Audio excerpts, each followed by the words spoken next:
question.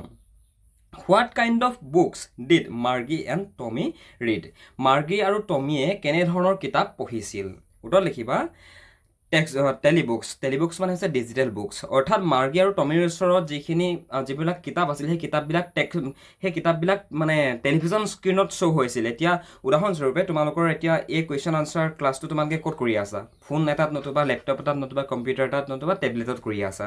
এতিয়া তোমালোকে এনে মন কৰাচোন তোমালোকৰ ফিজিকেল কিতাপখনৰ লগত ইয়াৰ জানো কিবা মিল আছে অনলি এটাই মিল আছে আৰু সেইটো হৈছে তোমাৰ ইয়াৰ টেক্সট কেইটা হয় নে নহয় কিন্তু তোমালোকে এতিয়া স্ক্ৰীণত যি দেখি আছা এয়া হৈছে ডিজিটেল বুক গম পাইছেনে বাৰু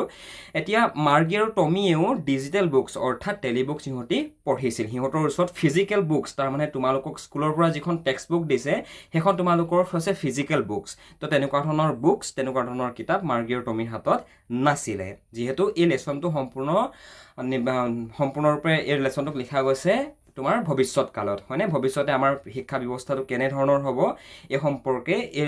সম্পৰ্কে আমাক ক'বলৈ গৈ আমাক দা ফান ডে হেড নামৰ লেচনটো আমাক দিছে গতিকে তোমালোকে আগৰ ক্লাছটোতো আমি আলোচনা কৰি আহিছোঁ দা ফান ডে হেডটো সম্পূৰ্ণ অসমীয়াত গতিকে সেইটো ক্লাছ কৰি আহিবা লেচনটোৰ এক্সপ্লেনেশ্যন বুজি পাই যাবা তাতে next question what was strange about the old book Tommy found এতিয়া টমিয়ে যে এখন পুৰণীয়া কিতাপ বিচাৰি পাইছিলে হয়নে এতিয়া পুৰণা কিতাপখনত কি আচহুৱা যেন লাগিছিল কি আচহুৱা আছিল যিখন কিতাপ নেকি টমিয়ে বিচাৰি পাইছিলে উত্তৰ লিখিবা the words did not move অৰ্থাৎ শব্দবোৰ তাত লৰচৰ কৰা নাছিল এতিয়া মই তোমালোকক যদি ক'বলৈ যাওঁ তেনেহ'লে তোমালোকৰ মোবাইলৰ স্ক্ৰীণখনত যিখিনি আখৰ ওলাই আছে সেইখিনি আখৰ মই এনেকৈ লৰচৰ কৰি দিব পাৰিছোঁ দেখিছানে বাৰু লৰচৰ হৈ গৈছে মই যদি এইটো ডাইৰেক্টলি তোমালোকক লাইভ ক্লাছ কৰিলোঁ হয় তেনেহ'লে মই তোমালোকক আখৰবিলাক কম্পিউটাৰ কীবৰ্ডত কাটি লগালগ আকৌ বেলেগ আখৰ লিখি দেখাব পাৰিলোঁ হয় লগালগ হয়নে কিন্তু এখন কিতাপত যিবিলাক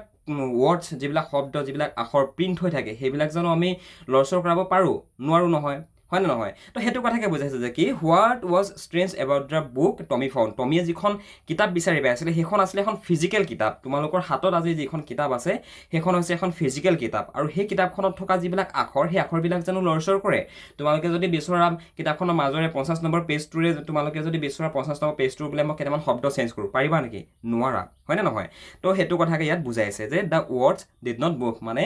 ফিজিকেল কিতাপখনৰ মানে যিখন কিতাপ টমিয়ে বিচাৰি পাইছিলে সেই টমিয়ে বিচাৰি পোৱা ফিজিকেল কিতাপখনৰ যিসমূহ